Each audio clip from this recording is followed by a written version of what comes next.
Punjabi radio USA ਸੁਣ ਰਹੇ ਸਾਰੇ ਹੀ ਮਾਣਯੋਗ ਅਤੇ ਸਤਿਕਾਰਤ ਸਰੋਤਿਆਂ ਨੂੰ ਪਿਆਰ ਸਤਿਕਾਰ ਸੇ ਨਿੱਘੀ ਜਿਹੀ ਸਤਿ ਸ੍ਰੀ ਅਕਾਲ। ਸਭ ਨੂੰ ਜੀ ਇਹਨੂੰ ਆਖਦੇ ਹਾਂ। ਸਰੋਤੇ ਪ੍ਰੋਗਰਾਮ ਦੇ ਵਿੱਚ ਆਪ ਸਭ ਦਾ ਨਿੱਘਾ ਸਵਾਗਤ ਹੈ। ਪ੍ਰੋਗਰਾਮ ਲੈ ਕੇ ਹਾਜ਼ਰ ਹੋ ਚੁੱਕੇ ਹਾਂ ਜੀ ਆਪਾਂ ਇਸ ਟਾਈਮ ਖਬਰ ਤੇ ਨਜ਼ਰ। ਅੱਜ ਦਿਨ ਸ਼ਨੀਚਰਵਾਰ 20 ਜੂਨ ਤੇ ਆਪਣੇ ਨਾਲ ਇਸ ਟਾਈਮ ਜੁੜ ਚੁੱਕੇ ਨੇ ਮਿੰਟੂ ਗੁਰੂਸਰੀਆ ਜੀ ਮਲੋਟ ਸਟੂਡੀਓਜ਼ ਤੋਂ। ਮਿੰਟੂ ਜੀ ਇਹਨੂੰ ਸਵਾਗਤ ਹੈ। ਸਤਿ ਸ੍ਰੀ ਅਕਾਲ ਜੀ।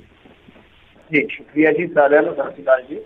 ਸਾਡੇ ਅੱਜ ਦੇ ਪ੍ਰੋਗਰਾਮ ਖਬਰ ਤੇ ਨਜ਼ਰ ਉਸ ਨੂੰ ਸਪਾਂਸਰ ਕਰਦੇ ਨੇ ਖਾਲਸਾ ਇੰਸ਼ੋਰੈਂਸ ਏਜੰਸੀ ਵਾਲੇ, ਜਿਨ੍ਹਾਂ ਦੇ ਕੋਲੋਂ ਤੁਸੀਂ ਹਰ ਇੱਕ ਤਰੀਕੇ ਦੀ ਇੰਸ਼ੋਰੈਂਸ ਕਰਵਾ ਸਕਦੇ ਹੋ। ਇੰਸ਼ੋਰੈਂਸ ਬਾਰੇ ਪਤਾ ਕਰਨ ਲਈ ਕਾਲ ਕਰ ਸਕਦੇ ਹੋ ਨੰਬਰ 408 272 2500 ਦੇ ਉੱਤੇ।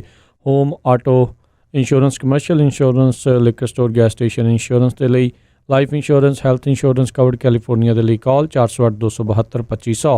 ਨਾਲ ਹੀ Krishan Tanota Yuba City, Gurpal Singh Sandhu Antelope, Baljinder Singh Nijjar Woodland, Nachhatar Singh Sangha Clovis, Bhajan Singh, Jaswinder Kaur, Kulwinder Singh, Kamaljit Kaur San Jose, GN tyre and lube ਵਾਲੇ, ਜਿਨ੍ਹਾਂ ਦੇ ਕੋਲੋਂ ਤੁਸੀਂ truck wash, oil change, air break ਦਾ ਕੰਮ ਕਰਵਾ ਸਕਦੇ ਹੋ। ਨਵੇਂ ਪੁਰਾਣੇ ਟਾਇਰ ਵਾਜਿਬ ਕੀਮਤਾਂ 'ਤੇ ਖਰੀਦ ਸਕਦੇ ਹੋ। ਸੈਂਟਰਨੈਲਾ ਮਡੇਰਾ ਦੇ ਵਿੱਚ ਲੋਕੇਸ਼ਨ ਨੇ। ਕਾਲ ਕਰ ਸਕਦੇ ਹੋ Nimma Sahota 209 277 0113। West Coast truck driving school Fresno ਵਾਲੇ, ਜਿਹੜੇ ਕਿ ਤੁਹਾਨੂੰ ਟਰੱਕ ਦਾ ਲਾਇਸੈਂਸ ਵਧੀਆ ਸਿਖਲਾਈ ਦੇ ਕੇ ਘੱਟ ਸਮੇਂ 'ਚ ਲੈਣ 'ਚ ਸਹਾਇਤਾ ਕਰਦੇ ਨੇ। ਕਾਲ ਅਜੀਤ ਅਟਵਾਲ 559 374 4541 ਦੇ ਉੱਤੇ। ਇਹਨਾਂ ਸਾਰਿਆਂ ਦਾ ਬਹੁਤ ਬਹੁਤ ਧੰਨਵਾਦ। ਜੇਕਰ ਤੁਸੀਂ ਜਾਂ ਕੋਈ ਹੋਰ ਕਾਰੋਬਾਰ ਇਸ ਪ੍ਰੋਗਰਾਮ ਨੂੰ ਸਪਾਂਸਰ ਕਰਨਾ ਚਾਹੁੰਦੇ ਹੋ, ਸੰਪਰਕ ਕਰੋ ਨੰਬਰ 408 722 7698 ਦੇ ਉੱਤੇ। ਮਿੰਟੂ ਜੀ, ਗੱਲਬਾਤ ਦਾ ਸਿਲਸਿਲਾ ਕਰਦੇ ਹਾਂ ਜੀ ਸ਼ੁਰੂ। ਸਭ ਤੋਂ ਪਹਿਲਾਂ ਕੀ ਜਿਹੜਾ ਭਾਰਤ ਚੀਨ ਦੇ ਦਰਮਿਆਨ ਲੇਟੈਸਟ ਚੱਲ ਰਿਹਾ ਆ, ਕੀ ਉਸ ਦੇ ਬਾਰੇ ਅਪਡੇਟ ਆ, ਅਤੇ ਨਾਲ ਹੀ ਜਿਹੜੇ ਆ ਕਰੋਨਾ ਵਾਇਰਸ ਦੇ ਬਾਰੇ ਕੀ ਸਥਿਤੀ ਜਿਹੜੀ ਚੱਲ ਰਹੀ ਆ ਪੰਜਾਬ 'ਚ, ਕੀ ਹਾਲਾਤ ਨੇ, ਉਸ ਦੇ ਬਾਰੇ ਜਾਣਕਾਰੀ ਸਾਂਝੀ ਕਰਿਓ ਜੀ। ਜੀ ਦੇਖੋ, 2 ਸੀ ਜਿਹੜੀਆਂ ਨੇ ਉਹ ਬਹੁਤ ਚਰਚਾ ਦਾ ਵਿਸ਼ਾ ਨੇ ਇਸ ਵੇਲੇ ਇੰਡੀਆ 'ਚ, ਖਾਸ ਤੌਰ 'ਤੇ। ਇੱਕ ਸੀ ਚਾਈਨਾ, ਇੱਕ ਸੀ ਜਿਹੜੀ ਆ ਕਰੋਨਾ। ਖੈਰ ਪਹਿਲਾਂ ਸੀ ਚਾਈਨਾ ਦੀ ਗੱਲ ਕਰਦੇ, ਉਸ ਤੋਂ ਬਾਅਦ ਫਿਰ ਦੂਜੀ ਸੀ ਯਾਨੀ ਕਰੋਨਾ ਦੀ ਗੱਲ ਕਰਾਂਗੇ। ਤਾਂ ਦੇਖੋ, ਅੱਜ ਸਭ ਤੋਂ ਵੱਡੀ ਜਿਹੜੀ ਰਾਜਨੀਤਿਕ ਹਲਚਲ ਹੋਈ ਆ ਉਹ ਹੋਈ ਆ ਪ੍ਰਧਾਨ ਮੰਤਰੀ ਨਰਿੰਦਰ ਮੋਦੀ ਜੀ ਦੇ ਬਿਆਨ ਨੂੰ ਲੈ ਕੇ। ਕਿਉਂਕਿ ਇਹਨਾਂ ਨੇ ਜਿਹੜੀ ਸਟੇਟਮੈਂਟ ਜਾਰੀ ਕੀਤੀ ਸੀ ਸਰਵਦਲੀ ਮੀਟਿੰਗ ਦੇ ਬਾਅਦ, ਆਖਿਆ ਸੀਗਾ ਕਿ ਸਾਡੇ ਵੱਲ ਕਿਸੇ ਨੇ ਘੁਸਪੈਠ ਨਹੀਂ ਕੀਤੀ। ਨਾਲ ਉਹਨਾਂ ਨੇ ਆਖਿਆ ਸੀਗਾ ਕਿ ਕੋਈ ਇੱਧਰ ਕਬਜ਼ਾ ਨਹੀਂ ਕਰ ਸਕਿਆ, ਕੁਛ ਨਹੀਂ ਹੈ। ਤਾਂ ਉਸ ਤੋਂ ਬਾਅਦ ਫਿਰ ਬਹੁਤ ਵੱਡੇ ਸਵਾਲ ਉੱਠਣੇ ਸ਼ੁਰੂ ਹੋ ਗਏ। ਬਹੁਤ ਵੱਡੇ ਲੇਖਕਾਂ ਨੇ, ਬਹੁਤ ਵੱਡੇ ਪੱਤਰਕਾਰਾਂ ਨੇ ਟਿੱਪਣੀਆਂ ਸ਼ੁਰੂ ਕਰ ਦਿੱਤੀਆਂ ਕਿ ਤੁਸੀਂ ਕਹਿ ਕੀ ਰਹੇ ਹੋ ਪ੍ਰਧਾਨ ਮੰਤਰੀ ਜੀ, ਇਹਦੇ ਮਾਇਨੇ ਕੀ ਆ, ਇਹਦੇ ਮਤਲਬ ਕੀ ਨਿਕਲਦੇ, ਤੁਹਾਨੂੰ ਪਤਾ ਵਾ। ਤਾਂ ਉੱਥੇ ਫਿਰ ਸਵਾਲ ਖੜੇ ਹੋ ਗਏ ਕਿ ਜਿਹੜੇ ਜਵਾਨ ਸ਼ਹੀਦ ਹੋਏ ਆ, ਕੀ ਉਹ ਚਾਈਨਾ ਦੀ ਧਰਤੀ 'ਤੇ ਗਏ ਸਨ? ਕਿਉਂਕਿ ਚਾਈਨਾ 'ਤੇ ਪਹਿਲਾਂ ਹੀ ਐਤਰਾਜ਼ ਜਤਾ ਰਿਹਾ। ਉਹ ਕਹਿੰਦੇ ਕਿ ਸਾਰੀ ਗਲਤੀ ਇਹਨਾਂ ਦੀ ਹੈ, ਹਮਲਾ ਹੀ ਇਹਨਾਂ ਨੇ ਕੀਤਾ, ਤੁਸੀਂ ਸਜ਼ਾ ਦਿਓ ਆਪਣੇ ਜਵਾਨਾਂ ਨੂੰ। ਅਤੇ ਦੂਜੀ ਗੱਲ ਇਹ ਆ ਕਿ ਇਸ ਤੋਂ ਪਹਿਲਾਂ ਜਿਹੜੇ ਰੱਖਿਆ ਮੰਤਰੀ ਰਾਜਨਾਥ ਸਿੰਘ, ਉਹ ਖੁਦ ਇਕਬਾਲ ਕਰ ਚੁੱਕੇ ਆ ਕਿ ਚੀਨੀ ਫੌਜ ਇੱਧਰ ਵੜ ਗਈ ਆ। ਫਿਰ ਇਸ ਤੋਂ ਇਲਾਵਾ ਜਿਹੜੇ ਜੈ ਸ਼ੰਕਰ ਫੋਰਨ ਮਿਨਿਸਟਰ ਆ, ਜਿਸ ਦਿਨ ਉਹਨਾਂ ਨੇ ਚਾਈਨਾ ਦੇ ਫੋਰਨ ਮਿਨਿਸਟਰ ਨਾਲ ਗੱਲਬਾਤ ਕੀਤੀ ਆ, ਉਸ ਤੋਂ ਬਾਅਦ ਜਿਹੜਾ ਪ੍ਰੈਸ ਰਿਲੀਜ਼ ਜਾਰੀ ਹੋਇਆ, ਉਹਦੇ ਵਿੱਚ ਵੀ ਇਹ ਸਾਰੀਆਂ ਚੀਜ਼ਾਂ ਜਿਹੜੀਆਂ ਉਹ ਤਕਰੀਬਨ ਸਾਫ਼ ਨੇ ਕਿ ਤੁਸੀਂ ਕਰ ਕੀ ਰਹੇ ਹੋ, ਬੋਲ ਕੀ ਰਹੇ ਹੋ। ਔਰ ਇਹ ਤੋਂ ਇਲਾਵਾ ਪੈਂਗੋਂਗ ਝੀਲ ਦੇ ਵਿੱਚ ਜੋ ਕਲੈਸ਼ ਹੋਇਆ ਉਸ ਏਰੀਏ ਦੇ ਵਿੱਚ, ਇਸ ਤੋਂ ਇਲਾਵਾ ਹੌਟ ਸਪਰਿੰਗ ਤੇ ਏਰੀਏ 'ਤੇ ਕੁਛ ਕਬਜ਼ੇ ਦੀ ਖਬਰ ਆਈ, ਗਲਵਾਨ ਵੈਲੀ ਦੀ ਚਰਚਾ ਤਾਂ ਹੈ ਹੀ ਹੈ। ਸੋ ਸਾਰੇ ਸਵਾਲ ਉੱਠਣੇ ਸ਼ੁਰੂ ਹੋ ਗਏ ਕਿ ਜਦੋਂ ਇਹ ਖਬਰਾਂ ਅਪ੍ਰੈਲ ਤੋਂ ਬਾਅਦ ਆਉਣੀਆਂ ਸ਼ੁਰੂ ਹੋਈਆਂ, ਤੁਸੀਂ ਉਦੋਂ ਡਿਨਾਈ ਕਿਉਂ ਨਹੀਂ ਕੀਤਾ? ਤੁਸੀਂ ਉਸ ਵੇਲੇ ਕਿਉਂ ਨਹੀਂ ਕਿਹਾ ਕਿ ਨਹੀਂ ਜੀ ਇੱਥੇ ਤਾਂ ਕੋਈ ਵੜਿਆ ਹੀ ਨਹੀਂ ਹੈ, ਇੱਥੇ ਤਾਂ ਕੋਈ ਆਇਆ ਹੀ ਨਹੀਂ ਹੈ, ਇੱਥੇ ਤਾਂ ਕਿਸੇ ਨੇ ਕਬਜ਼ਾ ਕੀਤਾ ਹੀ ਨਹੀਂ ਹੈ? ਸੋ ਜਦੋਂ ਇਹਨਾਂ ਨੇ ਆਪਣੇ ਆਪ ਨੂੰ ਬੁਰੀ ਤਰ੍ਹਾਂ ਘਿਰਿਆ ਵੇਖਿਆ, ਤਾਂ ਫਿਰ ਦੇਰ ਸ਼ਾਮ ਇਹਨਾਂ ਨੇ ਇੱਕ ਸਪਸ਼ਟੀਕਰਨ ਜਾਰੀ ਕੀਤਾ। ਉਹਦੇ ਵਿੱਚ ਆਖਿਆ ਵਾ ਕਿ ਦੇਖੋ ਜੀ, ਪ੍ਰਧਾਨ ਮੰਤਰੀ ਨੇ ਇਸ ਪਰਪੇਖ 'ਚ ਕਿਹਾ ਕਿ ਹੁਣ ਦੀ ਗੱਲ ਕੀਤੀ ਹੈ, ਮਤਲਬ ਕਿ ਮੌਜੂਦਾ ਹਾਲਤ ਦੀ, ਜਦੋਂ ਸਾਡੇ ਵੀਰ ਜਵਾਨਾਂ ਨੇ ਉਹਨਾਂ ਨੂੰ ਖਿੰਡਾ ਦਿੱਤਾ ਹੈ। ਤਾਂ ਮਤਲਬ ਭਮੀਰੀ ਕਮਾ ਦਿੱਤੀ ਗਈ, ਜਿਸ ਤਰ੍ਹਾਂ ਸਿਆਸਤ ਕਮਾਉਂਦੀ ਆ ਕਿ ਨਹੀਂ ਜੀ ਹੁਣ ਕੁਛ ਨਹੀਂ ਹੈ, ਨਾ ਕੋਈ ਇੱਧਰ ਘੁਸਪੈਠੀਆ ਹੈ, ਨਾ ਕਿਸੇ ਦਾ ਕਬਜ਼ਾ ਹੈ। ਤਾਂ ਇਹਨੂੰ ਕਹਿੰਦੇ ਆ ਰਾਜਨੀਤੀ। ਸੋ ਰਾਜਨੀਤੀ ਤੋਂ ਅੱਗੇ ਵੱਧ ਕੇ ਆਪਾਂ ਗੱਲ ਕਰੀਏ ਵਿਦੇਸ਼ ਕੂਟਨੀਤੀ ਦੀ, ਤਾਂ ਗਲਵਾਨ ਵੈਲੀ 'ਤੇ ਜਿਹੜੇ ਦਾਅਵੇ ਆ ਚਾਈਨਾ ਦੇ, ਉਹਨਾਂ ਨੂੰ ਨਕਾਰਿਆ ਇੰਡੀਆ ਨੇ। ਉਹਨਾਂ ਨੇ ਆਖਿਆ ਕਿ LAC ਦੀ ਜੇ ਤੁਸੀਂ ਪੋਜੀਸ਼ਨ ਬਦਲਣ ਦੀ ਕੋਸ਼ਿਸ਼ ਕੀਤੀ ਤਾਂ ਚਾਲ ਤੁਹਾਡੀ ਅਸੀਂ ਸਫਲ ਨਹੀਂ ਜੇ ਹੋਣ ਦੇਣੀ।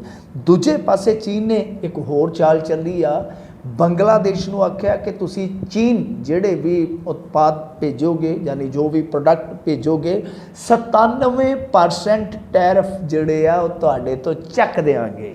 97%, ਆਲਮੋਸਟ 100%, ਆਲਮੋਸਟ ਆਪਾਂ ਕਹਿ ਸਕਦੇ ਹਾਂ ਕਿ ਡਿਊਟੀ ਫ੍ਰੀ।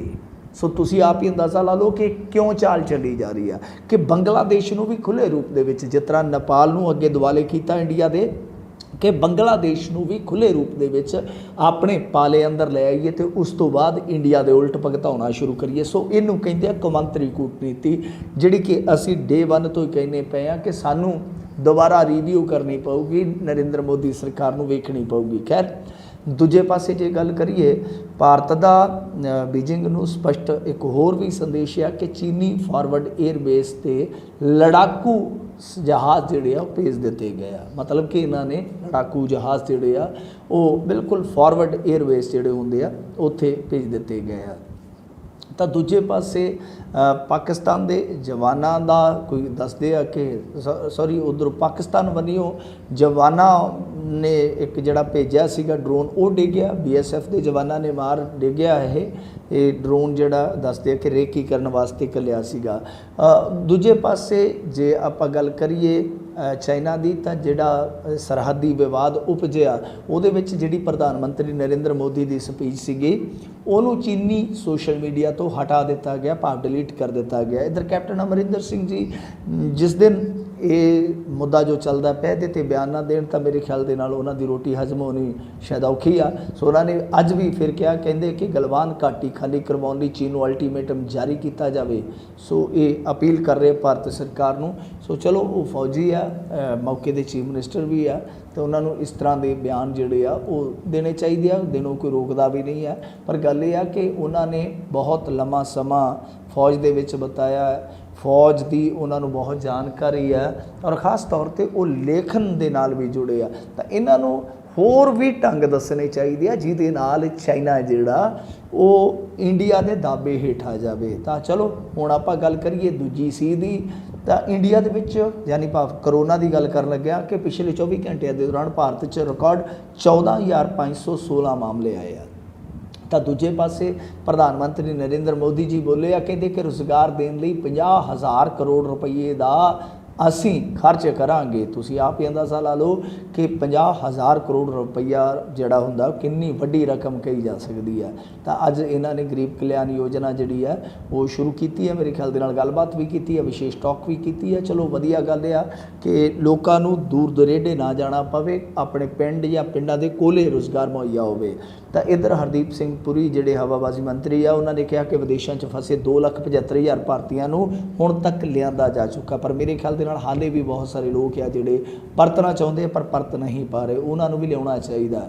ਇੱਧਰ ਰਾਜਸਥਾਨ ਦੇ ਕੋਟਾ ਸ਼ਹਿਰ ਦੀ ਘਟਨਾ ਕਿ ਕੂਲਰ ਚਲਾਉਣ ਲਈ ਵੈਂਟੀਲੇਟਰ ਦਾ ਪਲੱਗ ਕੱਢਿਆ ਗਿਆ ਅਤੇ ਕਰੋਨਾ ਪੋਜ਼ਿਟਿਵ ਮਰੀਜ਼ ਦੀ ਮੌਤ ਹੋ ਗਈ ਆ। ਸੋ ਇਹ ਬੜੀ ਸੰਵੇਦਨਹੀਨਤਾ ਹੈ, ਇਹ ਐਸਾ ਨਹੀਂ ਹੋਣਾ ਚਾਹੀਦਾ। ਇੱਧਰ ਕੇਰਲ ਦੇ ਵਿੱਚ ਵੀ ਘਮਸਾਨ ਮਚਿਆ ਹੋਇਆ ਸਿਆਸੀ ਤੌਰ 'ਤੇ, ਕਿਉਂਕਿ ਕਾਂਗਰਸ ਦੇ ਪ੍ਰਧਾਨ ਨੇ, ਯਾਨੀ ਉੱਥੋਂ ਦੇ ਸਥਾਨਕ ਪ੍ਰਧਾਨ ਨੇ, ਜੋ ਸਿਹਤ ਮੰਤਰੀ ਸੀਗੀ ਬੀਬੀ, ਉਹਨੂੰ ਕੋਵਿਡ ਰਾਣੀ ਕਿਹਾ।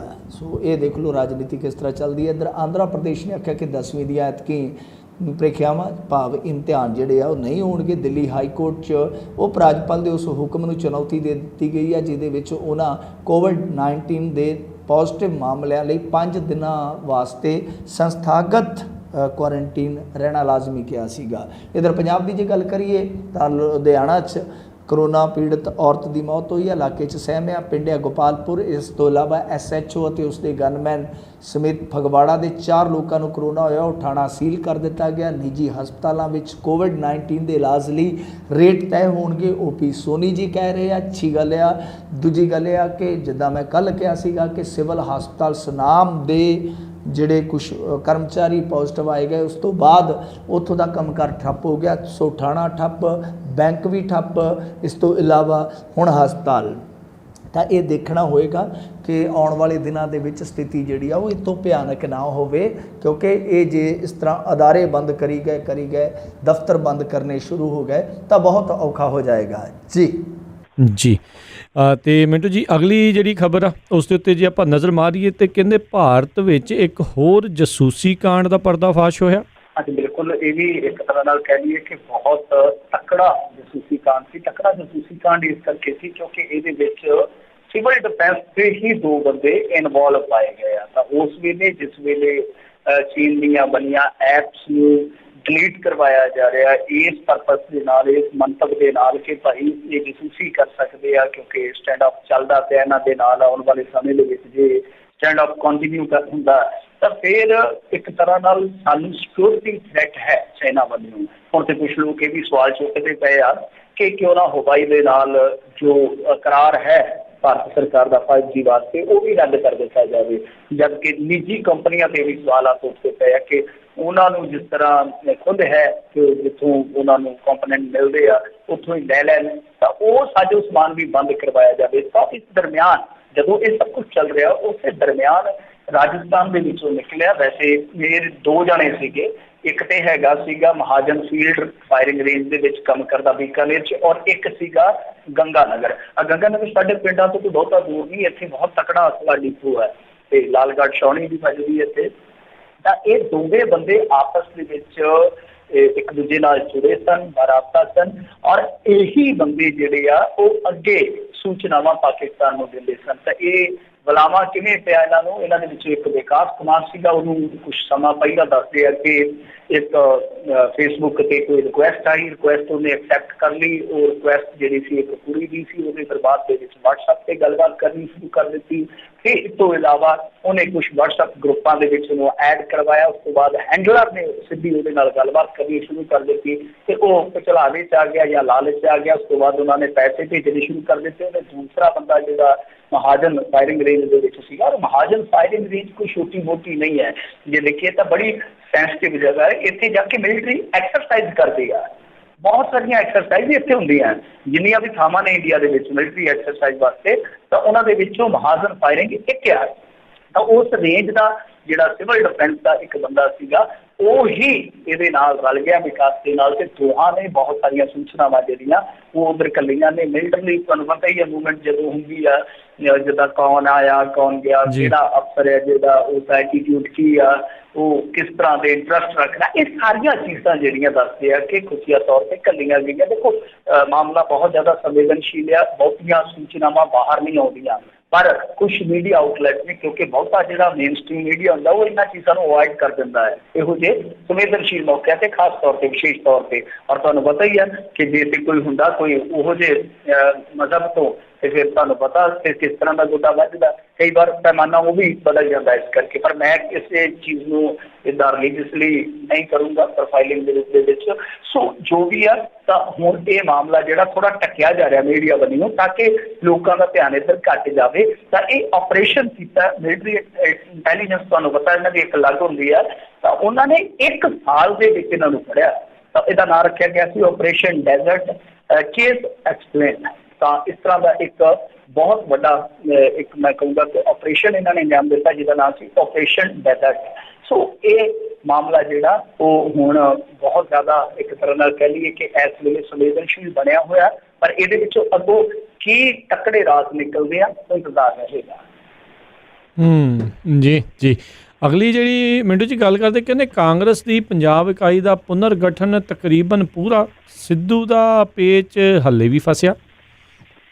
ਹਾਂਜੀ ਦੇਖੋ ਇਹ ਮਤਾ ਕਪਾਈ ਕਰਦੇ ਪਏ ਆ, ਬੀਬੀ ਆਸ਼ਾ ਕੁਮਾਰੀ ਆਏ ਹੋਏ ਆ, ਫਿਰ ਸੁਨੀਲ ਜਾਖੜ ਜੀ ਆ, ਕੈਪਟਨ ਅਮਰਿੰਦਰ ਸਿੰਘ ਜੀ, ਕਿਉਂਕਿ ਕੈਪਟਨ ਅਮਰਿੰਦਰ ਸਿੰਘ ਹੋਰਾਂ ਨੇ ਤੁਹਾਨੂੰ ਪਤਾ ਹੀ ਆ ਕਿ ਯੂ ਟਰਨ ਲੈ ਲਿਆ ਸੀ, ਯੂੰ ਕਰਕੇ ਯੂ ਟਰਨ ਲੈ ਲੈਂਦੇ ਆ, ਕਹਿੰਦੇ ਕਿ ਮੈਂ ਇਲੈਕਸ਼ਨ ਲੜੂੰਗਾ। ਸੋ ਜਦੋਂ ਫਿਰ ਇਸ ਤਰ੍ਹਾਂ ਦਾ ਪੁਨਰਗਠਨ ਹੋਏਗਾ ਕਿਸੇ ਵੀ ਇਕਾਈ ਦਾ, ਕਿਉਂਕਿ ਇਹਨਾਂ ਨੇ ਇਕਾਈ ਤਕਰੀਬਨ ਭੰਗ ਕਰ ਰੱਖੀ ਹੈ, ਜੋ ਵੀ ਇਹਨਾਂ ਦੇ ਅਹੁਦੇਦਾਰ ਹੁੰਦੇ ਜ਼ਿਲ੍ਹਾ ਪੱਧਰ ਤੇ ਵਗੈਰਾ ਜੋ ਇਹਨਾਂ ਦੀਆਂ ਕਮੇਟੀਆਂ ਹੁੰਦੀਆਂ ਨੇ, ਤਾਂ ਇਹ ਭੰਗ ਕਰ ਦਿੱਤੀਆਂ ਸੀ ਇਹਨਾਂ ਨੇ ਕਾਫੀ ਸਮਾਂ ਪਹਿਲਾਂ। ਤਾਂ ਉਹਦਾ ਜਿਹੜਾ ਪੁਨਰਗਠਨ ਹੋਏਗਾ ਤਾਂ ਉਹਦੇ ਵਿੱਚ ਇਹ ਖਾਸ ਤੌਰ ਤੇ ਕੈਪਟਨ ਅਮਰਿੰਦਰ ਸਿੰਘ ਵੇਖਣਗੇ ਕਿ ਕਿਹੜੇ ਕਿਹੜੇ ਬੰਦੇ ਜਿਹੜੇ ਆਉਂਦੇ ਆ।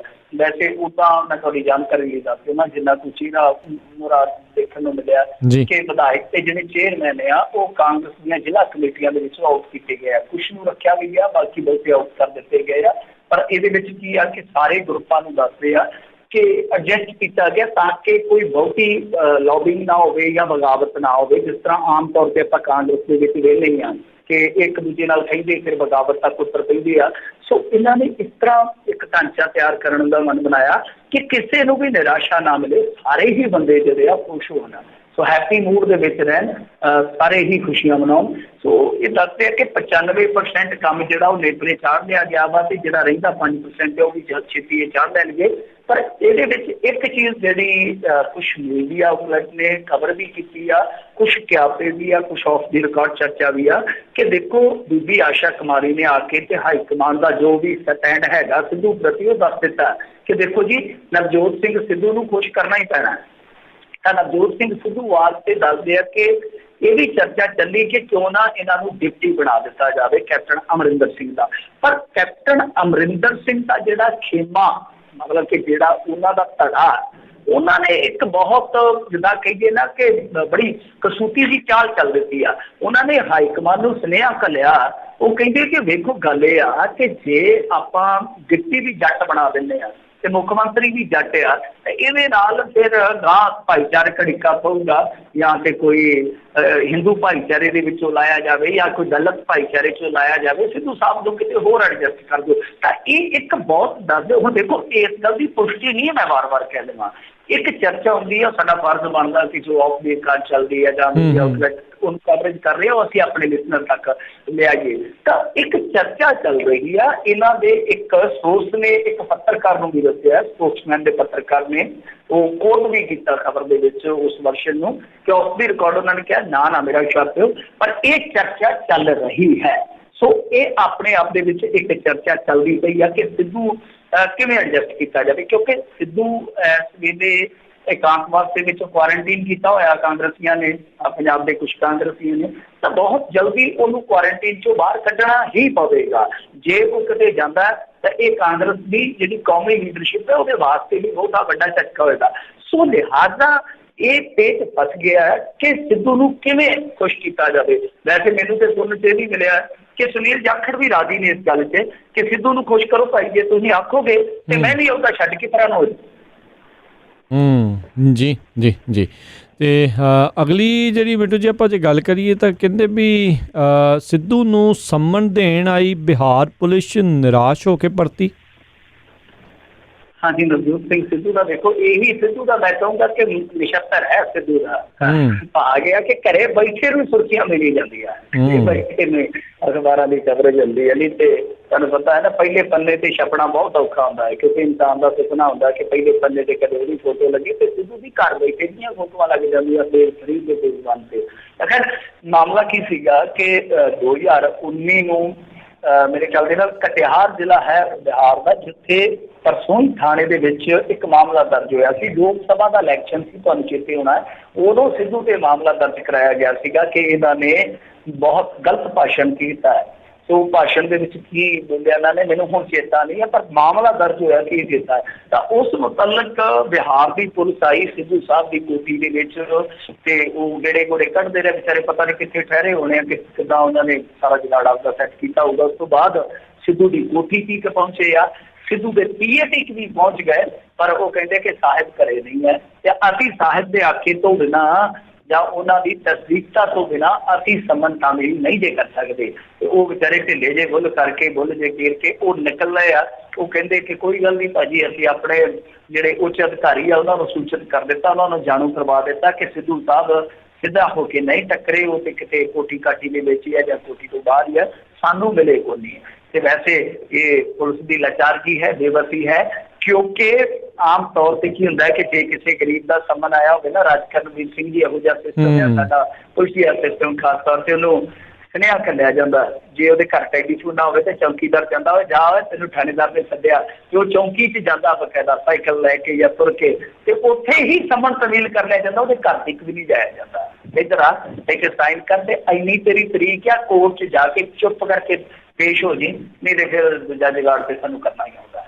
ਸੋ ਇਹ ਫਰਕ ਹੈ VIP ਲੋਕਾਂ ਦਾ, ਚਾਹੇ ਉਹ ਸਿੱਧੂ ਹੋਵੇ, ਚਾਹੇ ਕੋਈ ਸੰਧੂ ਹੋਵੇ, ਕੋਈ ਬਰਾੜ ਹੋਵੇ, ਕੋਈ ਗਿੱਲ ਹੋਵੇ, ਜਿਹਦਾ ਕੋਈ ਪਹੁੰਚਾ ਉਦਾਂ ਤੱਕ ਅੜਦਾ ਵਾ, ਤਾਂ ਉਹਦੇ ਨਾਲ ਪੁਲਿਸ ਫਿਰ ਇਸੇ ਤਰ੍ਹਾਂ ਹੀ ਪੇਸ਼ ਆਉਂਦੀ ਹੈ। ਸੋ ਇਹ ਡਬਲ ਸਟੈਂਡਰਡ ਹੈ ਸਾਡੇ ਸਿਸਟਮ ਦਾ ਕਿ ਸਿੱਧੂ ਦੇ ਦਰਾਂ 'ਚ ਆ ਕੇ ਵੀ ਪੁਲਿਸ ਵਿਚਾਰੀ ਬਣ ਕੇ, ਲਾਚਾਰ ਬਣ ਕੇ ਪਰਤ ਗਈ ਆ, ਜਦ ਕਿ ਹਮਾਤੜ ਦੇ ਘਰੇ ਨਹੀਂ ਜਾਂਦੇ, ਮੁਸ਼ਕ ਆਉਂਦਾ ਉਹਨੂੰ ਉੱਥੇ ਥਾਣੇ 'ਚ ਬੁਲਾ ਲਿਆ ਜਾਂਦਾ ਕਿ ਆ ਕੇ ਤਾਮੀਲ ਕਰ।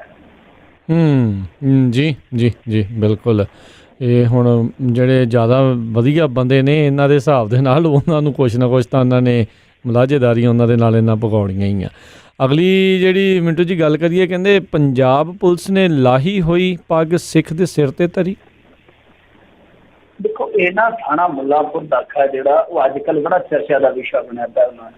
ਤਾਂ ਅਸੀਂ ਇੱਕ ਖਬਰ ਸੁਣੀ ਹੋਣੀ ਹੈ ਪਿਛਲੇ ਦਿਨੀ ਕਿ ਇੱਕ ਖਾਲਸਾ ਜੀ ਸਨ ਜਿਨ੍ਹਾਂ ਤੇ ਮੁਕੱਦਮਾ ਬਣ ਗਿਆ ਸੀ, ਉਹਨਾਂ ਦਾ ਸ੍ਰੀ ਸਾਹਿਬ ਗਾਇਬ ਕਰ ਦਿੱਤਾ ਪੁਲਿਸ ਵਾਲਿਆਂ ਨੇ ਕਥਿਤ ਤੌਰ ਤੇ। ਫਿਰ ਉਸ ਤੋਂ ਬਾਅਦ ਉਹ ਬੰਦਾ ਇੱਕ ਲੜਾਈ ਲੜਦਾ, ਫਾਈਟ ਕਰਦਾ ਪੁਲਿਸ ਵਾਲਿਆਂ ਦੇ ਨਾਲ, ਅਦਾਲਤ ਤੀਕ ਜਾਂਦਾ ਤੇ ਅਖੀਰ ਇੱਕ ਅੱਛਾ ਥਾਣੇਦਾਰ, ਚੰਗਾ ਥਾਣੇਦਾਰ, ਨੇਕ ਥਾਣੇਦਾਰ ਹੈ ਜਿਹੜਾ, ਉਹ ਸ੍ਰੀ ਸਾਹਿਬ ਉਹਨਾਂ ਦਾ ਲੱਭ ਕੇ ਤੇ ਉਹਨਾਂ ਨੂੰ ਭੇਟ ਕਰਦਾ ਔਰ ਉਹ ਖੁਸ਼ ਹੋ ਕੇ ਉਹਨਾਂ ਨੂੰ ਮੋਟਰਸਾਈਕਲ ਜਿਹੜਾ ਹੈ ਉਹ ਡੋਨੇਟ ਕਰ ਦਿੰਦੇ ਆ। ਪਰ ਪੁਲਿਸ ਮਹਿਕਮਾ ਤੁਹਾਨੂੰ ਪਤਾ ਹੀ ਹੈ ਕਿ ਇਹਨਾਂ ਚੀਜ਼ਾਂ ਨੂੰ ਅਕਸੈਪਟ ਨਹੀਂ ਕਰ ਸਕਦਾ, ਸਰਕਾਰ ਨਹੀਂ ਕਰ ਸਕਦਾ। ਇਹ ਰੂਲ ਕਾਇਦਾ ਜਿਹੜਾ ਤੁਹਾਨੂੰ ਪਤਾ ਹੀ ਹੈ, ਸਰਵਿਸ ਰੂਲ ਜਿਹੜੇ ਹੁੰਦੇ ਆ ਉਹ ਅਲਾਓ ਨਹੀਂ ਕਰਦੇ ਕਈ ਚੀਜ਼ਾਂ ਨੂੰ। ਤਾਂ ਉਹ ਜਿਹੜਾ ਮੋਟਰਸਾਈਕਲ ਸੀਗਾ ਬੁਲਟ, ਉਹ ਵਾਪਸ ਕਰ ਦਿੱਤਾ ਗਿਆ ਸੀਗਾ, ਪੁੱਠਾ ਮੋੜ ਦਿੱਤਾ ਗਿਆ ਸੀਗਾ। ਤਾਂ ਉਸੇ ਸ਼ਖਸ ਤੇ ਮਤਲਬ ਕਿ ਇੱਕ ਜ਼ੁਲਮ ਵੀ ਚੱਲਿਆ। ਦੇਖੋ ਇੱਕ ਤੇ ਇਹ ਸੀਗਾ ਕਿ ਉਹ ਗੁਰਸਿੱਖ ਆਦਮੀ ਕਿੰਨਾ ਭੋਲਾ ਆਦਮੀ ਹੋਏਗਾ, ਦੇਖੋ ਕਿ ਜਿਹੜਾ ਸ੍ਰੀ ਸਾਹਿਬ ਨੂੰ ਇੰਨਾ ਪਿਆਰ ਕਰਦਾ ਹੈ, ਕਿੰਨਾ ਆਸਥਾਵਾਨ ਹੋਏਗਾ ਲੋਕ, ਤੇ ਇੰਨਾ ਪਿਆਰ ਕਰਦਾ ਹੈ ਕਿ ਉਹ ਬੁਲਟ ਮੋਟਰਸਾਈਕਲ ਜਿਹੜਾ ਕਿ ਸੁਪਨਾ ਹੈ ਅੱਜ ਕੱਲ੍ਹ ਪੰਜਾਬੀ ਦਾ, ਕਿ ਬੁਲਟ ਮੋਟਰਸਾਈਕਲ ਉਹਦੇ ਘਰ ਖਲੋਤਾ ਹੋਵੇ। ਦੋ ਤਿੰਨ ਸੁਪਨੇ ਹੁੰਦੇ, ਇੱਕ ਚੰਗੀ ਕੋਠੀ ਹੋਵੇ, ਇੱਕ ਬੁਲਟ ਹੋਵੇ, ਇੱਕ ਫਲਾਣਾ ਟਰੈਕਟਰ ਹੋਵੇ, ਜੌਨ ਡੀਅਰ ਵਗੈਰਾ। ਇਹ ਸੁਪਨੇ ਸਜਾਉਂਦੇ ਆ ਹਰੇਕ ਸ਼ਖਸ ਇੱਥੇ ਪੰਜਾਬ 'ਚ ਰਹਿੰਦੇ। ਤਾਂ ਉਹਨੇ ਬੁਲਟ ਮੋਟਰਸਾਈਕਲ ਡੋਨੇਟ ਕਰ ਦਿੱਤਾ। ਦੇਖੋ ਕਿੰਨਾ ਅੱਛਾ ਇਨਸਾਨ ਹੋਏਗਾ। ਤਾਂ ਉਹਦੇ 'ਤੇ ਦੋਸ਼ ਲੱਗਾ ਸੀਗਾ ਕਿ ਇਹਨੇ ਕਿਸੇ ਨੂੰ ਖੁਦਕੁਸ਼ੀ ਵੀ ਉਕਸਾਇਆ ਤੇ ਬਾਅਦ ਦੇ ਵਿੱਚ ਕੋਰਟ ਨੇ ਉਹਨਾਂ ਨੂੰ ਬਰੀ ਕਰ ਦਿੱਤਾ। ਤਾਂ ਫਿਰ ਉਹ ਦੂਸਰੀ ਫਾਈਟ ਦੇ ਵਿੱਚ ਜਾਂਦੇ ਆ ਆਪਣਾ ਕਕਾਰ ਲੈਣ ਵਾਸਤੇ। ਮੈਂ ਕਿਹਾ ਕਿ ਮੈਂ ਸ੍ਰੀ ਸਾਹਿਬ ਦੀ ਥਾਂ ਤੇ ਕਲਮ ਪਾ ਲਈ ਕਿ ਮੈਂ ਇਹਦੇ ਨਾਲ ਲੜਾਈ ਕਰੂੰਗਾ, ਗੁਰੂ ਸਾਹਿਬ ਮੈਨੂੰ ਮਾਫ ਕਰ ਦਿਓ, ਜਦ ਤੱਕ ਮੈਂ ਕਕਾਰ ਹਾਸਲ ਨਹੀਂ ਕਰਦਾ ਤਦ ਤੱਕ ਮੈਂ ਚੈਨ ਨਾਲ ਨਹੀਂ ਜੇ ਬਹਿਣਾ। ਤਾਂ ਉਹਨੇ ਹਾਸਲ ਕੀਤਾ ਉਹੀ ਕਕਾਰ। ਮੈਂ ਕਿਹਾ ਸ੍ਰੀ ਸਾਹਿਬ ਪਾਉਣਾ ਹੈ ਤਾਂ ਉਹੀ ਪਾਉਣਾ ਹੈ, ਤੁਹਾਡੇ ਕੋਲੋਂ ਵਾਪਸ ਲੈ ਕੇ ਪਾਉਣਾ। ਜੇ ਮੈਂ ਜਿੱਥੇ ਮਰਜ਼ੀ ਭੱਜ ਲਓ, ਤੁਹਾਨੂੰ ਮੈਂ ਘੜੀਸ ਵਾਲ ਕਢਾ ਦਿਆਂਗਾ, ਜੋ ਮਰਜ਼ੀ ਕਰ ਲਓ, ਜਿੱਥੇ ਮਰਜ਼ੀ ਆ ਜਾਓ ਅਦਾਲਤਾਂ, ਜਿੱਥੋਂ ਤੱਕ ਜਾਣਾ ਪਿਆ ਮੈਂ ਤੁਹਾਨੂੰ ਖੜੂੰਗਾ। ਸੋ ਫਿਰ ਪੁਲਿਸ ਵਾਲਿਆਂ ਨੇ ਲੱਭਿਆ ਜੀ, ਕਹਿੰਦੇ ਜੀ ਫੋਟੋ ਦੇ ਪਿੱਛੇ ਪਿਆ ਸੀ ਤੇ ਅਸੀਂ ਉੱਥੇ ਖੋਜਬਾਈ ਕੀਤੀ, ਥੋੜੀ ਜਿਹੀ ਭਾਲ ਕੀਤੀ ਤੇ ਮਿਲ ਗਿਆ ਤੇ ਅਸੀਂ ਸਿੰਘ ਸਾਹਿਬ ਨੂੰ ਜਿਹੜਾ ਵਾਪਸ ਕਰ ਦਿੱਤਾ। ਤਾਂ ਹੁਣ ਜਿਹੜੇ ਉਹ ਹੈਗੇ ਆ ਖਾਲਸਾ ਜੀ, ਉਹਨਾਂ ਨੂੰ ਦੁਬਾਰਾ, ਕਿਉਂਕਿ ਖਬਰ ਇਹ ਵੀ ਆਈ, ਉਹਨੇ ਦੱਸਿਆ ਕਿ ਉਸ ਸਮੇਂ ਜਦੋਂ ਮੈਨੂੰ ਅਰੈਸਟ ਕੀਤਾ ਗਿਆ, ਹਿਰਾਸਤ ਦੇ ਵਿੱਚ ਲਿਆ ਗਿਆ ਤੇ ਇੱਕ ਥਾਣੇਦਾਰ ਨੇ ਮੇਰੇ ਤੇ ਤਸ਼ੱਦਦ ਵੀ ਕੀਤਾ, ਮੇਰੀ ਪੱਗ ਤੱਕ ਲਾ ਦਿੱਤੀ। ਤੇ ਉੱਥੇ ਕੋਈ ਜਿਹੜਾ ਥਾਣੇਦਾਰ ਸੀਗਾ, ਉਹਦੇ ਘਰੋਂ ਬੀਬੀ ਨੇ ਉਹ ਗੱਲ ਸੁਣੀ ਤਾਂ ਉਹਨੇ ਉਹਨੂੰ ਕਿਹਾ, ਉਹਨੇ ਆਖਿਆ ਜੇ ਇੱਕ ਦੇ ਕਕਾਰ ਲੱਭ ਕੇ ਦਿੱਤਾ ਤੇਰੇ ਹਿੱਸੇ ਨਹੀਂ ਆ, ਕਿ ਉਹਦੀ ਤੀਜੀ ਪੱਗ ਜਿਹੜੀ ਸਿੱਖ ਦੀ ਆ ਉਹਦੇ ਸਿਰ ਤੇ ਰੱਖ। ਤੇ ਫਿਰ ਬਕਾਇਦਾ ਦੱਸਿਆ ਕਿ ਥਾਣੇ ਦੇ ਵਿੱਚ ਬਿਲਕੁਲ ਧਾਰਮਿਕ ਮਾਹੌਲ ਬਣਾਇਆ ਗਿਆ। ਉਸ ਤਰ੍ਹਾਂ ਫੁੱਲਾਂ ਦੀ ਵਰਖਾ ਕੀਤੀ ਗਈ ਉਹਨਾਂ ਦੀ ਤੇ ਪੱਗ ਉਹਨਾਂ ਦੇ ਸਿਰ ਤੇ ਰੱਖੀ ਗਈ, ਮਤਲਬ ਕਿ ਦਸਤਾਰ ਭੇਟ ਕੀਤੀ ਗਈ। ਸੋ ਇਹ ਆਪਣੇ ਆਪ ਦੇ ਵਿੱਚ ਵਿਲੱਖਣ ਕਾਰਜ ਹੈ ਇੱਕ ਥਾਣੇਦਾਰ ਦਾ। ਪਰ ਜਿਹੜੇ ਥਾਣੇਦਾਰ ਨੇ ਇਹ ਕਰਤੂਤ ਕੀਤੀ ਕਿ ਇੱਕ ਗੁਰਸਿੱਖ ਦੀ ਪੱਗ ਲਾ ਦਿੱਤੀ, ਉਹ ਤਾਂ ਮੰਨ ਗਈ ਨਾ ਪੁਲਿਸ, ਉਹਦੇ ਤੋਂ ਗਲਤੀ ਹੋਈ ਆ, ਫਿਰ ਉਹ ਤੇ ਗਲਤੀ ਕਰਕੇ ਉਹ ਤੋਂ ਬਦਲ ਗਿਆ। ਸੋ ਇਹ ਰਵੱਈਆ ਸਾਨੂੰ ਰੜਕਦਾ ਪੁਲਿਸ ਵਾਲੇ ਵੀ ਸਾਡੇ ਹੀ ਆ, ਸਾਡੇ ਹੀ ਭੈਣ ਭਰਾ ਹੈ, ਕੋਈ ਬਗਾਨੇ ਨਹੀਂ। ਅਸੀਂ ਕਹਿੰਦੇ ਕਿ ਇਹਨਾਂ ਦੀ ਜਿਹੜੀ ਕਾਰਜਸ਼ੈਲੀ ਉਹ ਸੁਧਰਨੀ ਚਾਹੀਦੀ ਆ। ਤੁਸੀਂ ਕਿਸੇ ਨੂੰ ਮਨਾਉਣਾ ਹੈ ਸਾਇੰਟਿਫਿਕ ਤਰੀਕੇ ਦੇ ਨਾਲ ਪੁੱਛਗਿੱਛ ਕਰੋ ਭਾਈ। ਤੁਸੀਂ ਕਹੋ ਮੈਨੂੰ ਕਿਸੇ ਦੇ ਕਕਾਰਾਂ ਦੀ ਬੇਅਦਬੀ ਕਰ ਲਿਆ, ਚਾਹੇ ਕੋਈ ਹਿੰਦੂ ਵੀਰ ਹੋਵੇ, ਚਾਹੇ ਕੋਈ ਮੁਸਲਮਾਨ ਵੀਰ ਹੋਵੇ, ਕਿਉਂ ਤੁਸੀਂ ਉਹਦੀ ਅਕਾਦਤ ਤੇ ਨਿਸ਼ਾਨਾ ਸਾਧੋਗੇ? ਕੀ ਗੱਲ ਹੈ, ਤੁਹਾਨੂੰ ਕੀ ਅਖਤਿਆਰ ਆ? ਮਤਲਬ ਕਿ ਤੁਸੀਂ ਵਿਗਿਆਨਕ ਤਰੀਕੇ ਨਾਲ ਪੁੱਛਗਿੱਛ ਕਰੋ। ਜੋ ਅੱਜ ਫਿਲਮਾਂ ਚੱਲਦੀਆਂ ਤੁਸੀਂ ਉਹਨਾਂ ਤੇ ਕੰਮ ਕਰੋ। ਆਹ ਜਿਹੜਾ ਤਰੀਕਾ ਹੋਇਆ ਕਿ ਕਿਸੇ ਦੀ ਪੱਗ ਉਤਾਰ ਦਿੱਤੀ, ਕਿਸੇ ਨੂੰ ਪਟੇ ਮਾਰ ਦਿੱਤੇ, ਕਿਸੇ ਦੇ ਚੱਡੇ ਪਾੜ ਦਿੱਤੇ, ਕਿਸੇ ਨੂੰ ਕਰੰਟ ਲਾ ਦਿੱਤਾ। ਸੋ ਇਸ ਕਰਕੇ ਇਹ ਆ ਕਿ ਪੁਲਿਸ ਆਪਣੀ ਗਲਤੀ ਮੰਨ ਰਹੀ ਹੈ, ਵਧੀਆ ਗੱਲ ਆ। ਥਾਣੇਦਾਰ ਨੇ ਕਾਰਜ ਕੀਤਾ, ਥਾਣੇਦਾਰ ਦੇ ਘਰੋਂ ਬਹੁਤ ਨੇਕ ਬੀਬੀ ਹੋਏਗੀ, ਉਹਦੇ ਵਿੱਚ ਸਲਾਮ ਸਿੱਖਦਾ ਜਿਹਨੇ ਆਪਣੇ ਘਰ ਵਾਲੇ ਨੂੰ ਫਰੇ ਲਿਆ। ਠੀਕ ਹੈ, ਸਾਰਾ ਕੁਛ ਠੀਕ ਆ ਕਿ ਪੁਲਿਸ ਨੇ ਆਪਣੇ ਹੱਥੀ ਲਾਈ ਪੱਗ ਸਿਰ ਤੇ ਰੱਖੀ ਆ, ਵਧੀਆ ਗੱਲ ਆ, ਵਧੀਆ ਇੱਕ ਮਿਸਾਲ ਪੈਦਾ ਕੀਤੀ ਆ। ਬਟ ਗੱਲ ਇਹ ਆ ਕਿ ਪੱਗ ਲਾਉਣੀ ਕਦੋਂ ਆ? ਸਾਡਾ ਸਵਾਲ ਇਹ ਆ, ਔਰ ਲਾਉਣ ਵਾਲੇ ਨੂੰ ਸਜ਼ਾ ਕਿਉਂ ਨਹੀਂ? ਸਾਡਾ ਸਵਾਲ ਦੂਜਾ ਇਹ ਆ। ਜੀ ਜੀ ਬਿਲਕੁਲ। ਅਗਲੀ ਜਿਹੜੀ ਮਿੰਟੂ ਜੀ ਗੱਲ ਕਰੀਏ ਤੇ ਕਹਿੰਦੇ ਖੈਰ ਹੁਣਾਂ ਨੇ ਹੁਣ ਚੱਕਿਆ ਆ ਵਕਫ ਬੋਰਡ ਦਾ ਮਾਮਲਾ। ਦੇਖੋ ਸੁਖਪਾਲ ਸਿੰਘ ਖਹਿਰਾ ਦੀ ਇੱਕ ਖਾਸੀਅਤ ਹੈ, ਆਪਾਂ ਆਲੋਚਕ ਵੀ ਆ, ਉਹਨਾਂ ਦੇ ਕੁਛ ਰਾਜਨੀਤਿਕ ਤੁਹਾਨੂੰ ਪਤਾ ਗਤੀਵਿਧੀਆਂ ਜਦੋਂ ਆਲੋਚਨਾ ਦੇ ਘੇਰੇ ਚ ਆਉਂਦੀਆਂ ਤਾਂ ਸਾਰੇ ਆਲੋਚਨਾ ਵੀ ਕਰਦੇ, ਸਾਰੇ ਆਜ਼ਾਦ ਨੇ ਇਸ ਚੀਜ਼ ਦੇ ਵਾਸਤੇ। ਪਰ ਸੁਖਪਾਲ ਸਿੰਘ ਖਹਿਰਾ ਦੀ ਇੱਕ ਖਾਸੀਅਤ ਜਿਹੜੀ ਮੈਂ ਦੇਖੀ ਆ ਕਿ ਕੁਛ ਲੁਕਵੇਂ ਮੁੱਦੇ ਹੁੰਦੇ ਆ, ਹਿਡਨ ਮੁੱਦੇ ਹੁੰਦੇ ਆ ਨਾ, ਜਿਹੜੇ ਆਪਣੇ ਸਾਹਮਣੇ ਨਹੀਂ ਹੁੰਦੇ। ਕਈ ਵਾਰ ਅਸੀਂ ਬੇਸ਼ੱਕ ਬੜੀਆਂ ਅਖਬਾਰਾਂ ਪੜ੍ਹਦੇ ਹਾਂ, ਬਹੁਤ ਖਬਰਾਂ ਦੇ ਨਾਲ ਵਾਬਸਤਾ ਹੁੰਦੇ ਆ, ਕਈ ਵਾਰ ਸਾਥੋਂ ਵੀ ਉਹ ਮੁੱਦੇ ਜਿਹੜੇ ਛੁੱਟ ਜਾਂਦੇ, ਪਰ ਸੁਖਪਾਲ ਸਿੰਘ ਖਹਿਰਾ ਦੀ ਇਹ ਪਕੜ ਜਿਹੜੀ ਆ ਨਾ, ਉਹ ਇੱਕ ਉਹਨਾਂ ਨੂੰ ਵਿਲੱਖਣ ਇੱਕ ਸ਼ਖਸੀਅਤ ਬਣਾਉਂਦੀ ਹੈ ਰਾਜਨੀਤੀ ਦੇ ਵਿੱਚ। ਇਹ ਮਾਫ ਕਰਨਾ ਉਹਨਾਂ ਦੇ ਆਲੋਚਕਾਂ ਵਾਸਤੇ ਕੜੇ ਸ਼ਬਦ ਸਹਿਣੇ ਆਜਮ ਕਰਨੇ ਔਖੇ ਹੁੰਦੇ, ਪਰ ਇਹ ਸੱਚਾਈ ਆ। ਤਾਂ ਹੁਣ ਉਹਨੇ ਮੁੱਦਾ ਕੀ ਚੁੱਕਿਆ? ਮੁੱਦਾ ਇਹ ਚੁੱਕਿਆ ਕਿ ਦੇਖੋ, ਉਹ ਕਹਿੰਦੇ ਆ ਕਿ ਜਿਹੜੇ ਵਕਫ ਬੋਰਡ ਦੇ ਚੇਅਰਮੈਨ ਲਾਏ ਗਏ ਪੰਜਾਬ ਦੇ ਵਿੱਚ, ਉਹ ਠੀਕ ਹੈ ਕਿ ਮੁਸਲਿਮ ਭਾਈਚਾਰੇ ਤੋਂ ਆਏ ਆ, ਪਰ ਉਹ ਗੈਰ ਪੰਜਾਬੀ ਮੁਸਲਮਾਨ ਆ, ਮਤਲਬ ਕਿ ਉੱਤਰ ਪ੍ਰਦੇਸ਼ ਦੇ ਆ। ਤੇ ਉਹ ਜਿਹੜੇ 10 ਮੈਂਬਰ ਹੈ, ਜਿਨ੍ਹਾਂ ਚੋਂ ਕਿ 4 ਗੈਰ ਪੰਜਾਬੀ ਹਨ, ਉਹਨਾਂ ਨੇ ਹੀ ਬੋਰਡ ਦਾ ਚੇਅਰਮੈਨ ਚੁਣਨਾ ਹੁੰਦਾ ਹੈ। ਤਾਂ ਉਹ ਕਹਿੰਦੇ ਆ ਕਿ ਇਸ ਵੇਲੇ ਰੌਲਾ ਇਹ ਆ ਕਿ ਚੇਅਰਮੈਨ 170 ਪੋਸਟਾਂ ਤੇ ਆਪਣੇ ਨਜ਼ਦੀਕੀ ਸੱਜਣਾ ਮਿੱਤਰਾਂ ਤੇ ਚਹੇਤਿਆਂ ਨੂੰ ਚੋਰ ਦਰਵਾਜ਼ੇ ਰਾਹੀਂ ਭਰਤੀ ਕਰਵਾਉਣਾ ਚਾਹੁੰਦੇ ਆ ਕਥਿਤ ਤੌਰ ਤੇ।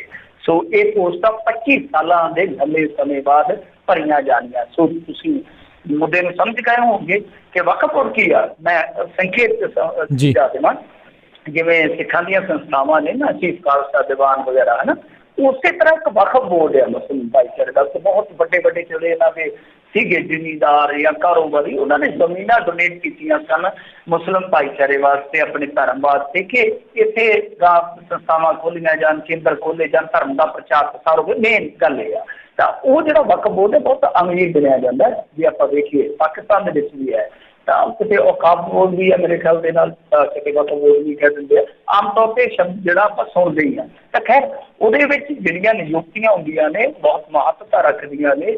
ਤਾਂ ਗੱਲ ਇਹ ਆ ਕਿ ਜਦੋਂ ਸਾਡੇ ਕੋਲ ਇੱਥੇ ਮੁਸਲਿਮ ਵਸੋਂ ਹੈ, ਦੇਖੋ ਜੇ ਤੇ ਸਾਡੇ ਕੋਲ ਵਸੋਂ ਨਾ ਹੋਵੇ, ਜੇ ਸਾਡੇ ਕੋਲ ਮੁਸਲਿਮ ਭਾਈਚਾਰਾ ਇੱਥੇ ਨਾ ਵਸਦਾ ਹੋਵੇ, ਫਿਰ ਕੋਈ ਗੱਲ ਨਹੀਂ ਹੈ ਕੋਈ, ਕਿਉਂਕਿ ਉਹ ਵੀ ਸਾਡੇ ਭਰਾ ਹੀ ਆ ਜਿਹੜੇ ਯੂਪੀ 'ਚ ਰਹਿੰਦੇ, ਬਿਹਾਰ 'ਚ ਰਹਿੰਦੇ, ਮੈਨੂੰ ਤੇ ਉਹ ਵੀ ਆਪਣੇ ਵਰਗੇ ਲੱਗਦੇ ਆ, ਕੋਈ ਬਗਾਨਗੀ ਨਹੀਂ ਹੈ। ਸੋ ਗੱਲ ਇਹ ਹੈ ਕਿ ਜਦ ਸਾਡੇ ਕੋਲ ਇੱਥੇ ਆ ਤਾਂ ਸਾਡਾ ਬੋਰਡ ਆ ਵਕਫ ਬੋਰਡ ਪੰਜਾਬ ਦਾ, ਤਾਂ ਇੱਥੇ ਪੰਜਾਬੀਆਂ ਨੂੰ ਪਹਿਲ ਦੇਣੀ ਚਾਹੀਦੀ ਆ, ਕਿਉਂਕਿ ਪੰਜਾਬੀ ਪੜ੍ਹਦੇ ਆ, ਪੰਜਾਬੀ ਸੱਭਿਆਚਾਰ ਦੇ ਵਿੱਚ ਰਹਿੰਦੇ ਆ, ਪੰਜਾਬ ਦੀ ਮਿੱਟੀ ਦੀ ਖੈਰ ਖਵਾਹ ਉਹ ਰੱਖਦੇ ਆ, ਖੈਰ ਖਵਾਹੀ ਰੱਖਦੇ ਆ, ਉਹ ਔਖੇ ਵੇਲੇ ਨਾਲ ਖੜਦੇ ਆ, ਸੇਵਾ ਕਰਦੇ ਆ। ਸਿੱਖਾਂ ਦਾ ਜਦੋਂ ਤੁਹਾਨੂੰ ਪਤਾ ਹੀ ਬੇਅਦਬੀ ਦਾ ਮਸਲਾ ਸੀਗਾ ਤਾਂ ਉਦੋਂ ਕੁਛ ਮੁਸਲਿਮ ਭਾਈਚਾਰੇ ਦੇ ਲੋਕ ਪਹਿਰਿਆਂ ਤੇ ਬੈਠਦੇ ਰਹੇ ਆ। ਸੋ ਇੱਕ ਬਹੁਤ ਲਾਮਿਸਾਲ ਸਾਂਝ ਹੈ ਹਿੰਦੂ ਭਾਈਚਾਰੇ ਨਾਲ ਵੀ ਹੈ, ਸਿੱਖ ਭਾਈਚਾਰੇ ਨਾਲ ਵੀ, ਸਭ ਤੋਂ ਪੀਸਫੁਲ ਸੂਬਾ ਹੈ ਸਾਡਾ। ਸੋ ਉਸ ਮੁਸਲਮਾਨ ਨੂੰ ਜਿਹੜਾ ਕਿ ਇਸ ਵੇਲੇ ਬਹੁਤ ਮਿਸਾਲੀ ਪੇਸ਼ਕਾਰੀ ਕਰਦਾ ਪਿਆ ਰਹਿਣ ਸਹਿਣ ਦੇ ਮਾਮਲੇ 'ਚ, ਤਾਂ ਉਸ ਮੁਸਲਮ ਨੂੰ ਪਹਿਲ ਮਿਲਣੀ ਚਾਹੀਦੀ। ਹਾਂ, ਜੇ ਇੱਥੋਂ ਨਹੀਂ ਭਰੀਆਂ ਜਾ ਸਕਦੀਆਂ, ਮਤਲਬ ਕਿ ਕੋਈ ਇੰਟਰਸਟ ਨਹੀਂ ਹੈ ਜਾਂ ਕਾਬਲੀਅਤ ਨਹੀਂ ਰੱਖਦਾ, ਫਿਰ ਉਹ ਦੂਸਰਾ ਆਪਸ਼ਨ ਹੈ, ਚਾਹੇ ਯੂਪੀ ਦਾ ਚਾਹੇ ਬਿਹਾਰ ਦਾ, ਫਿਰ ਕੋਈ ਇਤਰਾਜ਼ ਨਹੀਂ ਹੋ ਸਕਦਾ। ਜੀ ਜੀ ਜੀ। ਤੇ ਅਗਲੀ ਜਿਹੜੀ ਆਪਾਂ ਮਿੰਟੂ ਜੀ ਗੱਲ ਕਰਦੇ ਹਾਂ, ਕਹਿੰਦੇ DNA ਰਿਪੋਰਟ ਦੇ ਨਾਲ ਬੀਜ ਘਟਾਲੇ ਤੇ ਲੱਗੀ ਮੋਹਰ। ਹਾਂਜੀ, ਰਿਪੋਰਟ ਆ ਗਈ ਆ, ਕਹਿੰਦੇ ਆ ਕਿ ਟ੍ਰਿਬਿਊਨ ਦੇ ਵਿੱਚ ਵੈਸੇ ਛਪੀ ਵੀ ਆ ਰਿਪੋਰਟ ਦੇ ਨਾਲ ਜਿਨ੍ਹਾਂ ਨੇ ਲਾਈ ਆ ਕਿ ਬੀਜ ਘਟਾਲੇ ਤੇ DNA ਦੀ ਮੋਹਰ ਲੱਗ ਗਈ ਆ। ਸੋ DNA ਦੀ ਰਿਪੋਰਟ ਜਿਹੜੀ ਆ ਉਹ ਮਤਲਬ ਕਿ ਸਾਫ਼ ਕਰ ਦਿੰਦੀ ਆ ਕਿ ਮੇਲ ਖਾਂਦਾ ਹੈ ਜਾਂ ਨਹੀਂ ਖਾਂਦਾ, ਜਾਂ ਉਹ ਵੈਰਾਈਟੀ ਜਿਹੜੀ ਕਹਿ ਕੇ ਪ੍ਰਚਾਰੀ ਗਈ ਹੈ ਜਾਂ ਵੇਚੀ ਗਈ ਆ ਉਹ ਹੈ ਜਾਂ ਨਹੀਂ ਹੈ। ਤਾਂ ਨਮੂਨੇ ਜਿਹੜੇ ਹੁੰਦੇ ਉਹ ਇਸੇ ਕਰਕੇ ਲੈ ਜਾਂਦੇ ਆ ਕਿ ਜੈਨੇਟਿਕ ਟੈਸਟ ਹੁੰਦਾ, ਉਸ ਤੋਂ ਬਾਅਦ ਮੋਹਰ ਲੱਗ ਜਾਂਦੀ ਆ।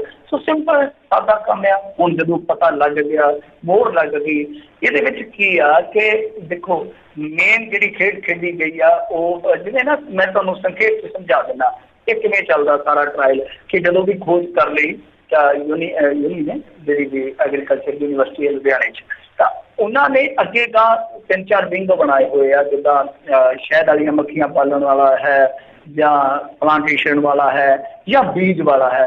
ਇਸ ਤੋਂ ਅੱਗੇ ਇੱਕ ਇਹਨਾਂ ਦੀ ਮੇਰੇ ਖਿਆਲ ਦੇ ਨਾਲ ਫਾਰਮਰ ਹੈਗੀ ਐਸੋਸੀਏਸ਼ਨ ਹੈਗੀ ਆ। ਤਾਂ ਉਹ ਜਿਹੜੇ 3-4 ਗਰੁੱਪ ਆ, ਉਹਨਾਂ ਦੇ ਜਿਹੜੇ ਅਹੁਦੇਦਾਰ ਆ ਅੱਗੋਂ ਐਸੋਸੀਏਸ਼ਨ ਦਾ ਪ੍ਰਧਾਨ ਚੁਣਦੇ। ਐਸੋਸੀਏਸ਼ਨ ਦਾ ਪ੍ਰਧਾਨ ਵੀ ਦੱਸਦੇ ਆ ਕਿ ਇਸ ਖੇਡ ਦੇ ਵਿੱਚ ਸ਼ਾਮਲ ਰਿਹਾ, ਜਿਹਦੇ ਬਾਰੇ ਖੁਲਾਸਾ ਕੀਤਾ ਸੀਗਾ ਬੈਂਸ ਸਾਹਿਬ ਨੇ। ਤਾਂ ਬੈਂਸ ਸਾਹਿਬ ਨੇ ਦੱਸਿਆ ਸੀਗਾ ਕਿ ਕਿਸ ਤਰ੍ਹਾਂ ਉਸ ਸੱਜਣ ਦੇ ਭਰਾ ਦੇ ਪਿਓ ਦੇ ਲਿੰਕ ਨੇ ਪੋਲੀਟੀਸ਼ੀਅਨਸ ਦੇ ਨਾਲ, ਉਹਨਾਂ ਨੇ ਸਾਰਾ ਖੁਲਾਸਾ ਕੀਤਾ ਸੀਗਾ, ਤੁਸੀਂ ਸੁਣਿਆ ਹੋਣਾ।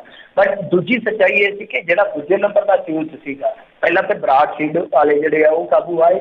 ਬਰਾੜ ਸੀਡ ਵਾਲਿਆਂ ਦਾ ਕੀ ਸੀਗਾ ਕਿ ਉਹਨਾਂ ਦਾ ਪਿਤਾ ਜਿਹੜਾ ਸੀਗਾ ਗੁਰਦਿਆਲ ਸਿੰਘ, 30 ਸਾਲ ਉਹ ਇੱਥੇ ਨੌਕਰੀ ਕਰਦਾ ਰਿਹਾ ਬੀਜ ਮਹਿਕਮੇ 'ਚ, ਤੇ ਬਾਹਰ ਫਿਰ ਉਹਨੇ ਗੇਟ ਤੇ ਮੁੜ ਕੇ ਦੁਕਾਨ ਖੋਲ ਲਈ। ਤੇ ਤੁਸੀਂ ਆਪ ਹੀ ਅੰਦਾਜ਼ਾ ਲਾ ਲਓ ਅਗਾਂਹ ਤਰੱਕੀ ਫਿਰ ਹੋ ਹੀ ਜਾਣੀ ਸੀਗੀ ਜਦੋਂ ਸਾਰਾ ਕੁਝ ਠੀਕ ਠਾਕ ਹੋ ਗਏ। ਫਿਰ ਉਸ ਤੋਂ ਬਾਅਦ ਮਾਮਲਾ ਕੀ ਹੈ ਕਿ ਉਹ ਜਿਹੜਾ ਬੀ ਖੋਜਦੇ ਆ, ਫਿਰ ਉਹ ਗਾਂ ਜਿਹੜੀਆਂ ਉਹ ਹੁੰਦੀਆਂ ਐਸੋਸੀਏਸ਼ਨ ਆ, ਉਹਨਾਂ ਦੇ ਵਿੱਚ ਜਿਹੜੇ ਵਧੀਆ ਕਿਸਾਨ ਹੁੰਦੇ ਆ, ਗਾਂ ਵਧੂ ਕਿਸਾਨ ਹੁੰਦੇ, ਉਹਨਾਂ ਨੂੰ ਦਿੱਤਾ ਜਾਂਦਾ, ਉਹਨਾਂ ਤੋਂ ਬਜਾ ਕੇ ਬੀ ਜਿਹੜਾ ਮਲਟੀਪਲਾਈ ਕਰਕੇ ਲੈ ਲਿਆ ਜਾਂਦਾ। ਪਰ ਹੋਇਆ ਕੀ ਕਿ ਇਸ ਖੇਡ ਦੇ ਵਿੱਚ ਬੀ ਜਿਹੜਾ ਮਲਟੀਪਲਾਈ ਕੀਤਾ ਗਿਆ, ਬੀਜਿਆ ਗਿਆ, ਉਹ ਸਿੱਧਾ ਲੱਕੀ ਢਿੱਲੋਂ ਨੂੰ ਦੇ ਦਿੱਤਾ ਗਿਆ, ਜਿਹੜਾ ਕਿ ਮਜੀਠੀਆ ਦੇ ਨਿਸ਼ਾਨੇ ਤੇ ਰਿਹਾ ਕਿ ਕੁਲਫੀਆਂ ਵੇਚਦਾ। ਤੇ ਫਿਰ ਉਸ ਤੋਂ ਬਾਅਦ ਉਹ ਜਿਹੜਾ ਬੀ ਸੀਗਾ 2 ਨੰਬਰ ਦੇ ਤੌਰ ਤਰੀਕੇ ਦੇ ਨਾਲ ਅਗਾਂਹ ਲੋਕਾਂ ਨੂੰ ਵੇਚ ਦਿੱਤਾ ਗਿਆ। ਆਹ ਖੇਡ ਸੀ ਸਾਰੀ, ਤੁਸੀਂ ਸਮਝ ਗਏ ਹੋਣੇ ਆ। ਪਰ ਜਿਹੜਾ 1 ਨੰਬਰ ਦਾ ਦੋਸ਼ੀ ਉਹ ਤੇ ਦੱਸ ਦਿੱਤਾ ਤੈ ਸਭ ਨੇ, ਪਰ ਜਿਹੜਾ 2 ਨੰਬਰ ਦਾ ਫੜਿਆ ਗਿਆ, ਦੂਜੇ ਨੰਬਰ ਦਾ ਜਾਂ ਕਹਿ ਲਈਏ ਤੀਜੇ ਨੰਬਰ ਤੇ ਸੀ ਜਿਹੜਾ ਭੁੰਦੜੀ, ਉਹ ਭੁੰਦੜੀ ਇਹਨਾਂ ਦਾ ਪ੍ਰਚਾਰ ਕਰਦਾ ਰਿਹਾ 2019 ਤੱਕ। ਬੈਂਸ ਹੋਰਾਂ ਦਾ ਉਹਦੇ ਬਾਰੇ ਨਹੀਂ ਦੱਸੀ, ਪਰ ਮੇਰੇ ਨਾਲ ਗੱਲਬਾਤ ਹੋਈ, ਮੈਂ ਸਵਾਲ ਕੀਤਾ ਸੀ ਉਹਨਾਂ ਨੂੰ ਤੇ ਮੰਨੇ ਕਿ ਮੇਰਾ ਪ੍ਰਚਾਰ ਕਰਦੇ ਰਹੇ। ਉਸ ਟਾਈਮ ਮੈਨੂੰ ਵਧੀਆ ਵੀ ਲੱਗਦਾ ਸੀ, ਪਰ ਬਾਅਦ 'ਚ ਪਤਾ ਨਹੀਂ ਇਹ ਸਾਰੀ ਖੇਡ ਕਿਵੇਂ ਖਿਲਰ ਗਈ ਆ। ਤਾਂ ਜੋ ਵੀ ਹੈ ਸਾਡਾ ਹੁਣ ਸਕਾ ਨਹੀਂ ਹੈਗਾ, ਕਿਉਂਕਿ ਉਹਨੇ ਇਹ ਗੇਮ ਜਿਹੜੀ ਆ ਖੇਡੀ ਆ। ਸੋ ਇਹ ਬਹੁਤ ਵੱਡਾ ਘਪਲਾ ਬੈਂਸ ਸਾਹਿਬ ਨੇ ਅੱਡ ਕੀਤਾ, ਪਰ ਲਾਈਵ ਨਹੀਂ ਕੀਤਾ ਇਸ ਮਾਮਲੇ ਦੇ ਵਿੱਚ। ਉਹ ਕਹਿੰਦੇ ਕਿ 12 ਮਈ ਨੂੰ ਮੈਂ ਪੱਤਰ ਲਿਖਿਆ ਚੀਫ ਸੈਕਟਰੀ ਨੂੰ, ਪਰ ਗੱਲ ਤੇ ਇਹ ਹੈ ਕਿ ਜਦੋਂ ਉਹਨਾਂ ਨੂੰ ਪਤਾ ਲੱਗਿਆ ਸੀਗਾ ਤੇ ਫਿਰ ਭੁੰਦਲੀ ਬਾਰੇ ਵੀ ਪਤਾ ਲੱਗ ਜਾਣਾ ਚਾਹੀਦਾ ਸੀਗਾ ਕਿ ਇਹ ਵੀ ਇਸ ਗੇਮ ਦੇ ਵਿੱਚ ਹੈਗੇ, ਜਦੋਂ ਉਹਨਾਂ ਨੇ ਸਾਰੇ ਤੱਥ ਜੁਟਾ ਲਏ ਸਨ। ਤਾਂ ਖੈਰ ਇਹਦੇ ਵਿੱਚ ਸਾਰੇ ਹੀ ਆ ਗਏ, ਜਿੱਦਾਂ ਕਹਿ ਲਈਏ ਕਿ ਕੁਛ ਕਾਂਗਰਸੀਆਂ ਤੇ ਵੀ ਦੋਸ਼ ਲੱਗੇ ਤਥਾਕਥਿਤ ਤੌਰ ਤੇ, ਕੁਛ ਅਕਾਲੀਆਂ ਦਾ ਐਂਗਲ ਵੀ ਜੁੜਿਆ, ਉਧਰ ਹੁਣ ਦੂਜਿਆਂ ਬਾਰੇ ਤੁਹਾਨੂੰ ਮੈਂ ਦੱਸ ਹੀ ਦਿੱਤਾ। ਸੋ ਕੁੱਲ ਮਿਲਾ ਕੇ ਇਹ ਇਸ ਤਰ੍ਹਾਂ ਦਾ ਘੁਟਾਲਾ ਹੈ ਜਿਹੜਾ ਕਈ ਸਵਾਲ ਖੜੇ ਕਰਦਾ, ਮਤਲਬ ਕਿ ਇਸ ਪੋਲੀਟੀਕਲ ਐਂਗਲ ਤੇ ਇੱਕ ਦੂਜੇ ਤੇ ਦਿੱਤਾ ਹੀ ਜਾਂਦਾ, ਤੁਹਾਨੂੰ ਤਾਂ ਪਤਾ ਹੀ ਹੈ ਰਾਜਨੀਤੀ ਚੱਲਦੀ ਹੈ। ਪਰ ਸਭ ਤੋਂ ਵੱਡੀ ਗੱਲ ਤੇ ਇਹ ਹੈ ਨਾ ਕਿ ਕੀ ਯੂਨੀ ਦੇ ਜਿਹੜੇ ਹੈਗੇ ਆ ਜ਼ਿੰਮੇਵਾਰ ਲੋਕ, ਮੌਜੂਦ ਲੋਕ, ਉਹਨਾਂ ਨੂੰ ਤੁਸੀਂ ਬਰੀ ਕਰ ਦਿਓਗੇ?